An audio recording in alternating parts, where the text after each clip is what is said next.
Hi everyone, welcome back to my channel, Anna Morfides with Many Hearts Counseling. My voice is slowly coming back, so I'm so grateful because I really want to continue on doing day 17 of healing our anxious attachment style. And why am I so passionate about this? It's because out of the 4 attachment styles, there's the anxious, the avoidant, the disorganized, and the secure. We are the only ones that have a negative self-view.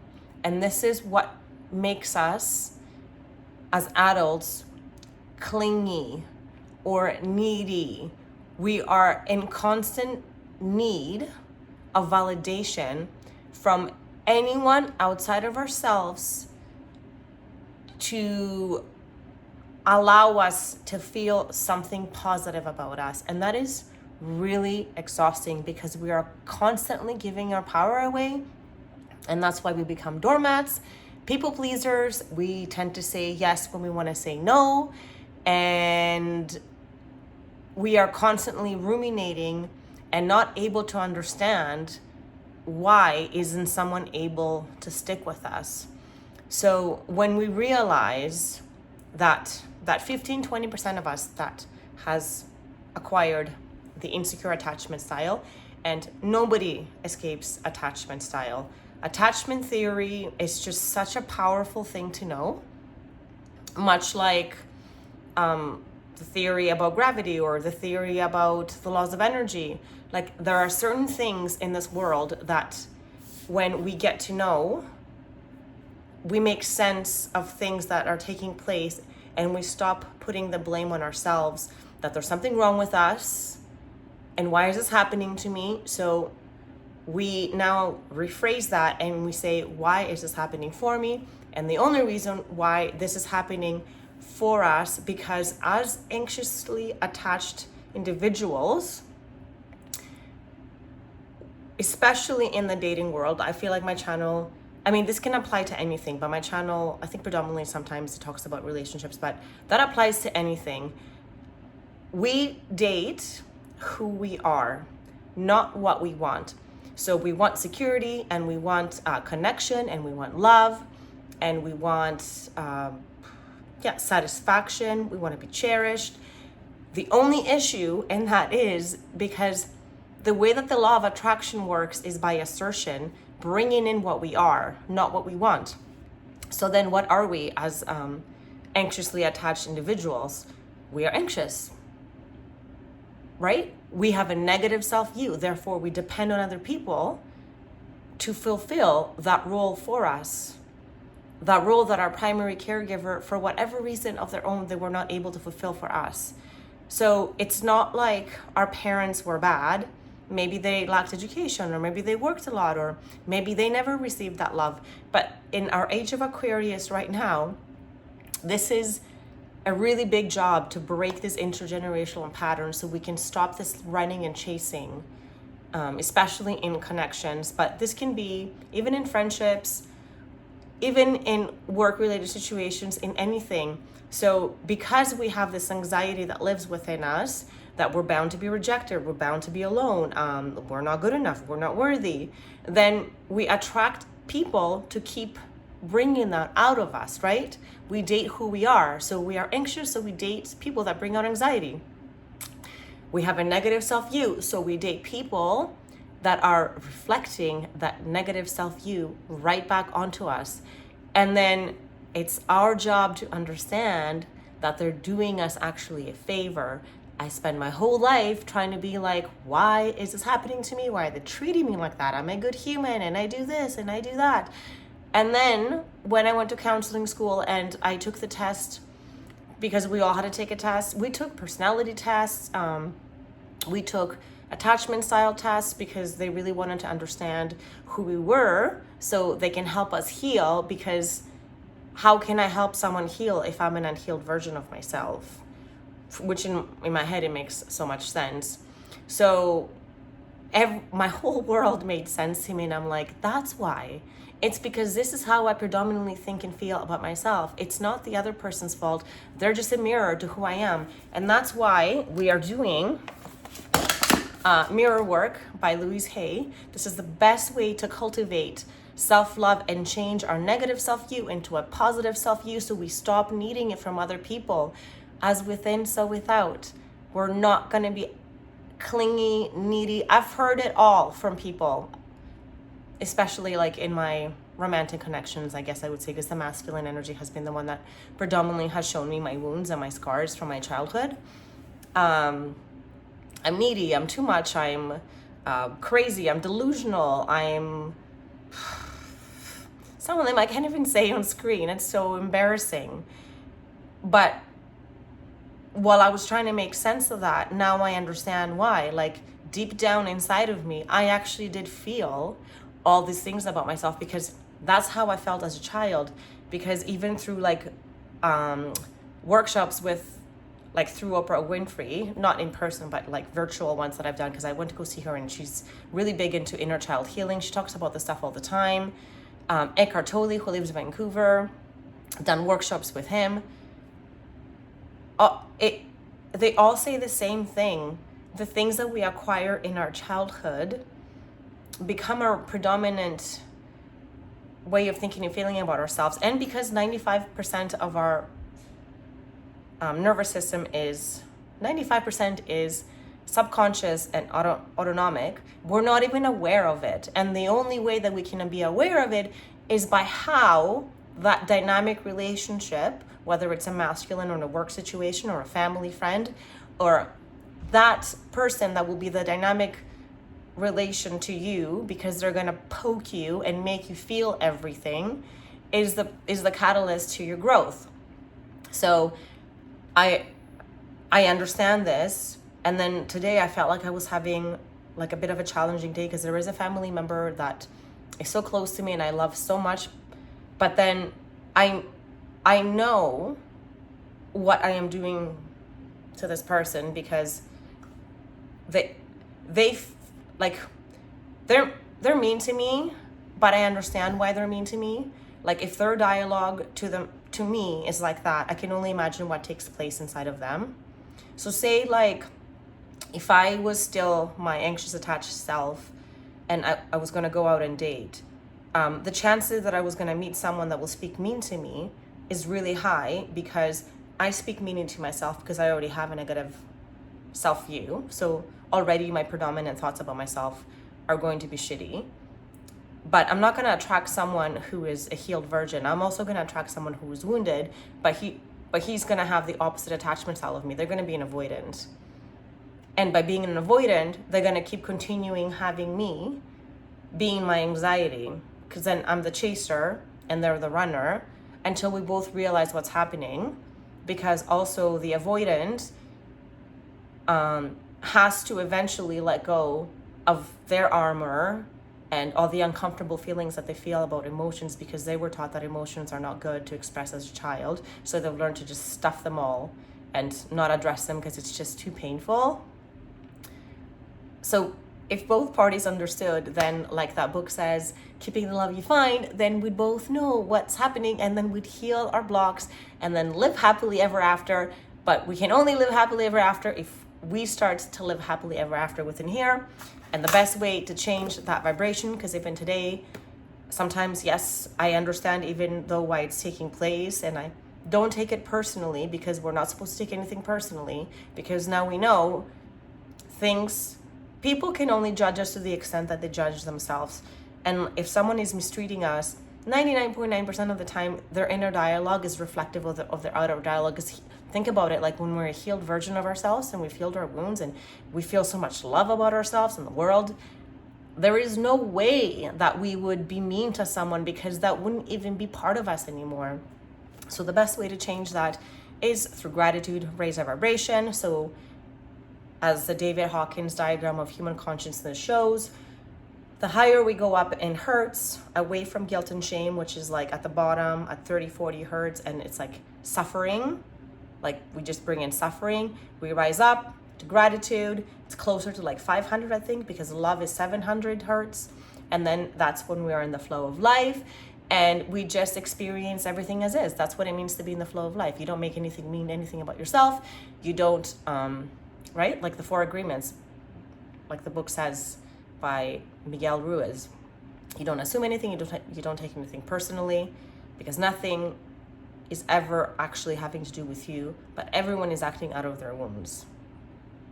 And if we have an anxious attachment style, we're going to attract people that are wounded as well, because that's how we're going to learn what is needing to be healed in the first place. So without further ado, we're going to go to chapter number 17, day 17. It's all about the magic check. In the magical universe, there are no coincidences and there are no accidents. Nothing happens unless someone wills it to happen. And this is so true. We're constantly co-creating our reality, predominantly with our thoughts, and thoughts create emotions, and emotions, energy in motion, is the one predominant thing that will attract situations and or people that are reflective of your energy in motion. Your personality, like Joe Dispenza says, becomes your personal reality. So when you direct gratitude's magical power towards any negative condition, a new condition is created, eliminating the old condition. That means that when you get yourself to the place where you feel grateful for money more than you feel a lack of money, a new condition is created, eliminating the lack of money and magically replacing it with more money. And this can be true even in relationships. When you start to feel like you don't lack love because you have it in here, they're going to create situations where you can bring in more love. All bad feelings about money push money away from you and reduce the amount of money in your life. And every time you feel bad about money, you reduce it a little more. And that's why when we pay bills, we say, thank you for the service.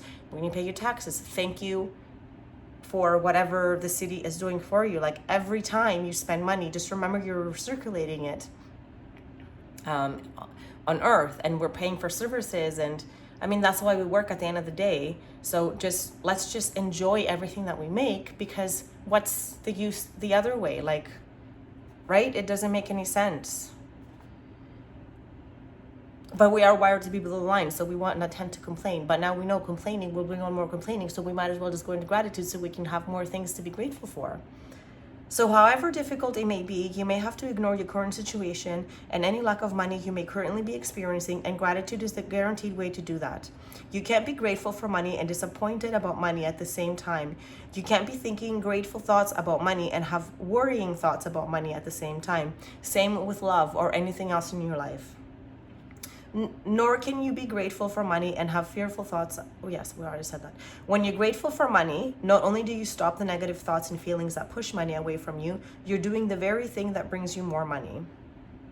So for our magical practice today, we are going to count our blessings. So we're going to make, again, as we do every day, because gratitude is the best way to start your morning and set the tone for the rest of your day. 10 things that we're grateful for in our life, and especially about ourselves, because I want you to celebrate who you are, change that negative self-you into a positive self-you by expressing out loud how wonderful and how amazing you are. And let's stop that inner dialogue about how much of a shit person we are, or unworthy, or clingy, or too needy, or too this, or too that. Hang on, I'm gonna be right back. Sorry, I'm back. Okay, so yes, we want to change that negative self-view and celebrate really who we are and say it out loud to the world, so we can stop that cycle of shaming ourselves and thinking all these things about ourselves. So then we're going to make a check, draw out a check, and then just make it as, I guess, as you want it to be, like as real as possible, or as animated as possible. And then you're going to fill in your magic check with the amount of money that you want to receive, along with your name and today's date. You're going to hold your magic check in your hand and imagine purchasing the specific thing you want the money for. You're going to feel as happy and grateful as you can that you have received it. Take the magic check with you today, or put it in a place where you will see it often. On at least 2 or more occasions, take the check in your hands, picture yourself using the money for what you want, and feel as grateful as though you were already doing it. At the end of today, keep your magic check in a prominent place where you will see it daily.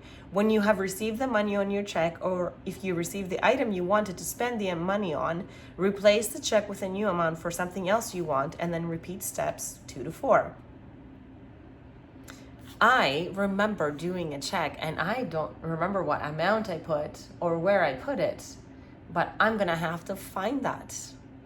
I cannot say that I've received the amount yet, but I do feel that through my line of work, I am going to get there eventually. Okay. And then just before we go to bed tonight, don't forget to have your magic rock in your hand, and you're gonna try to find the one thing, the best thing that happened to you today, so then you can be forced to think about the wonderful things that happened to you today, so you can unstick yourself from that muddiness that we get into of like, oh, my life's so shitty, and this is so hard, and it's so challenging, and life sucks, and why is this always happening to me? Like all this rumination. Or I could have done this different. How could I have done that? How could I have said that? And why did I not say different? And why? And da da da da da. No, gratitude. So you can set the tone for a good night's sleep, because our body deserves to go to sleep in a grateful way. So we might as well give it so much gratitude too for doing everything that it does for us, to cleanse our liver, our kidneys, our digestive system, like our lymphatic system, everything that it magically does to keep us in tip-top shape. Okay, and then we're gonna jump right into our mirror work by Louise Hay, day 17. Day 17. Living stress free, and how appropriate for us, because as an anxious attachment style, we're so much into our sympathetic nervous system, producing all that not so good for us cortisol, and wasting so much of our precious energy that our little mitochondria are making in our body to offset and take us back into the parasympathetic nervous system, where the calmness and the peace lives. We're going to help our nervous system get out of that state and live a less stressful life. Stress is a fear reaction to life and its constant changes. Today, you learn how to stop feeling so stressed. And anxiety, by the way, is living in the future, right? Like we get anxious, like, are they gonna call me back? Or do they like me? Do they like me as much as I like them? Or do they really want me? Or if it's a job, like, am I gonna get it? Or who else is gonna hire me? Or anything like that. Anxiety is fear of the future. But we can change it by knowing that why not? We have the power of choice of thought. Why not think and feel, yes, of course they like me because I like me. Yes, of course I'm going to get hired because I would hire me. Like, right? Reframing our thoughts constantly. So Louise Hay says, from your letters and your comments on my Facebook page, I noticed that many of you are struggling with so much stress in your lives. Do you know why you feel so stressed? Stress is a fear or reaction to life and to the constant change that is inevitable. Stress has become a catchword. We use it as an excuse for not taking responsibility for our feelings, above all our fear. But if you can equate stress with fear and understand that feeling stress is really a fearful reaction, you can begin to eliminate the need for stress in your life. A peaceful, relaxed person is neither frightened nor stressed. So if you're not feeling stressed, ask yourself what you're afraid of. Most people have a long list of worries with things like work, money, family, and health on top. Your concern then becomes how to eliminate the fear and move through life feeling safe. You can start by doing your mirror work and practicing positive affirmations. When you do this, you can replace your negative constricting thoughts with positive thoughts that create peace, joy, harmony, and a stress-free life. There is an expression I like to use a lot, the totality of possibilities. And we are endless in possibilities. We're limitless beings. Anything is possible. We can have anything we want. I learned it from one of my early teachings in New York. This expression always gave me a taking off place for letting my mind go beyond what I thought possible, far beyond the limited beliefs I grew up with. As a child, I did not understand how much of the criticism grown-ups heaped onto me was not deserved. It was their reaction to a stressful or disappointing day, but I accepted their criticism as true, and the negative thoughts and beliefs about myself that I internalized were limitations that conditioned my life for many years. I may not have looked awkward or dumb or silly, but I sure felt it, And yeah, so did I. I felt so worthless.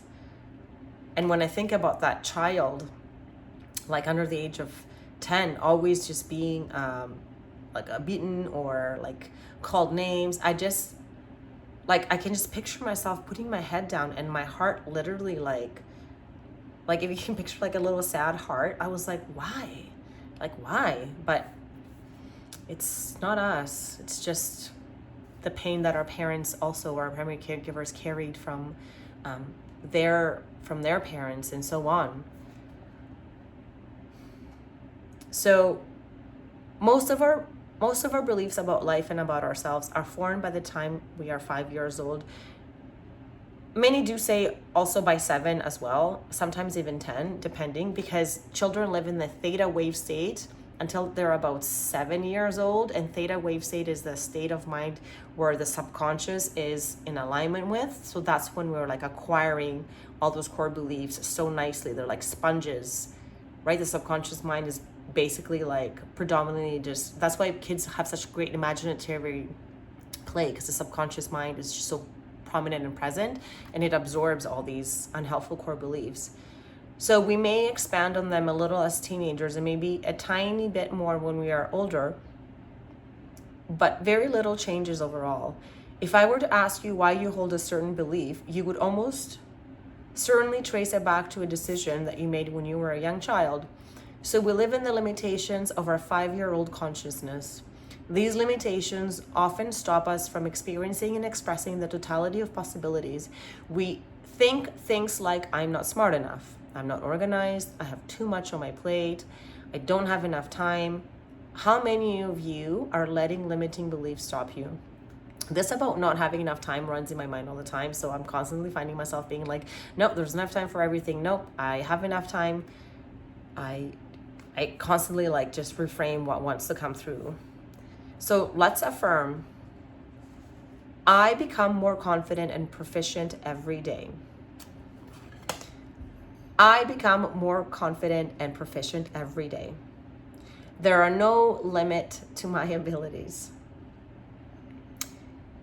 So she says, remember that you do have what it takes, and the limitations you feel are all in your mind, and you have nothing to do, and they have nothing to do with our actual reality. We have a choice to accept these limitations or to go beyond them. So this is why we're doing this work, because we want to go beyond these limitations that we acquired as children. When you learn to drop your limiting beliefs, aka core beliefs, changing our self-concept, positive self-view. So when we learn to drop our limiting beliefs and allow ourselves to move into the totalities of possibilities, you will discover that you are good enough. You do have what it takes, and you can handle whatever is on your plate. And you have all the time you need. You can see all sorts of possibilities, and you are capable of remarkable things. So she prompts us, if we want to do the journaling exercise, to close our eyes and drift back to our past and see ourselves when we were about 5 years old, and where were we? What were we doing? How did we view the world? And then she says, open your eyes and write down whatever comes to mind. And like for me, I know exactly how I felt. I felt like I didn't fit in. I felt confused, sad, not understanding, unloved. Yeah, there was a lot of confusion and sadness and shame. Like I felt like I was shame. Do you remember any of the worries or negative beliefs that you had when you were 5 years old? Do you remember any hurt feelings? Write them all down. So next to all the beliefs you wrote down in step 2, this is the last thing that I just said, write down the real reasons for these beliefs. Perhaps your parents were having a bad day at work and told you something that wasn't true. Or perhaps a childhood friend who was unloved decided to take it out on you. Write out all your thoughts in your journal. Make a list of some of the things that are causing you stress this week. Do any of them have to do with the limiting thinking of your 5-year-old's consciousness? Take time to write down your innermost thoughts and reflections. And if you want to private message me these thoughts and reflections, or you need help to know what core belief that they actually stem from or how to untwist it, I am trained in CBT, cognitive behavioral therapy, and cognitive behavioral therapy is the best way to change our core beliefs. It's a process that like really works. I can also do an episode in that as well. And we're gonna do, sorry, excuse my voice, our day 17 meditation. As always, I'd like for you to take a moment and just intake everything that we were talking about today. Drop into your heart, because the heart is the stillness, is the peace. The mind is where all the clutter and the noise and the unhelpful core beliefs live. Our heart is just always loving and peaceful, just beating, happily providing oxygen via our blood and receiving everything back in through its veins, just to cleanse it and do this process all over again, just peacefully, day in and day out, no matter what we do to it. Even when it's heartbroken, it still does it. So we can put our hand on it and imagine the heart chakra, which is usually depicted in a pink or green color, spinning clockwise, spinning in love, and spewing out anything that's not serving. And all the rest of our chakras as well, starting from our crown, the white, our third eye chakra, purple, throat chakra, especially for me with my throat, anything that's not serving is being spewed out, blue, beautiful green and pink colors in my heart. Above my belly is my solar plexus, my sense of self, all these beautiful yellow colors, spinning freely, spinning in love and letting go of anything else that's not serving me. And then orange in my sacral, and then my root chakra. This is our sexual center. Anything that's been done there to hurt us, we're letting it go. Just having in red, pure red love come in, healing. And you can put a hand on your heart if you want, or have your palms upright so you can receive the goodness of Louise Hay's words in the meditation that she has gifted us to continue to heal our inner child and cultivate self-love, so we can change our negative self-view into a positive self-view, so we can continue to love ourselves more, so then others can reflect that love back to us, so then we can date who we are, because we are what we want. And take a few deep breaths, inhaling in love and exhaling out anything that's not serving. Again, inhaling in love, exhaling out longer than you inhale anything that's not serving. And then your last one, just breathe out from your diaphragm, push it all out.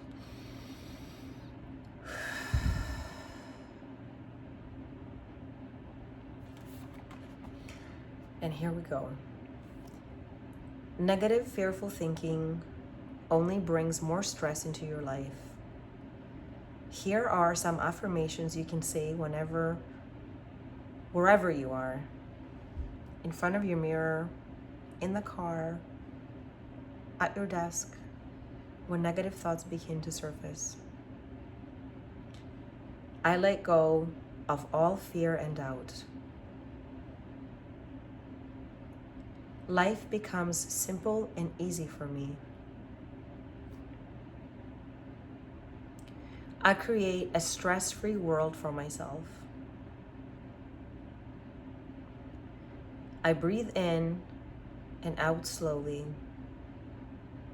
relaxing more and more with each breath.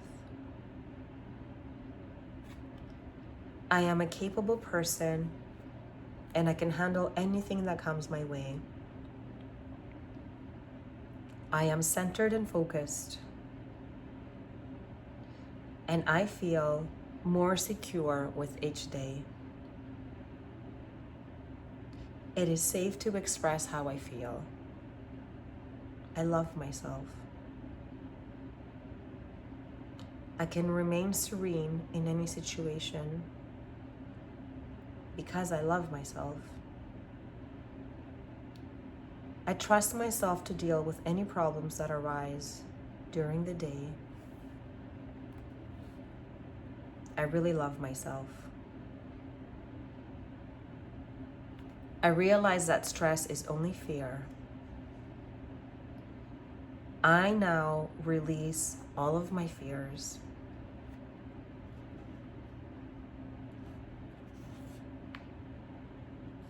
And remember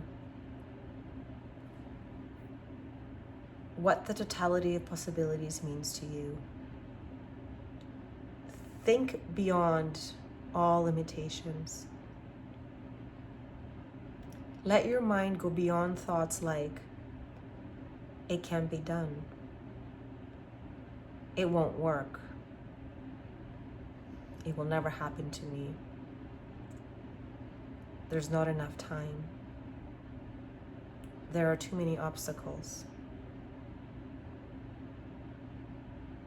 You have what it takes. You hold your key to your freedom. And so it is. Whew, that was really nice. I feel like I really needed that today myself too.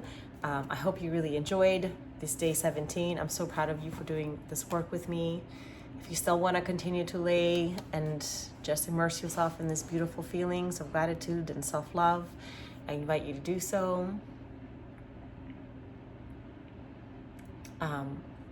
If you are ready to come back into the room, you can open up those beautiful eyes of yours and really remember who you are, your magnificence, your beauty, your heart, your deservability.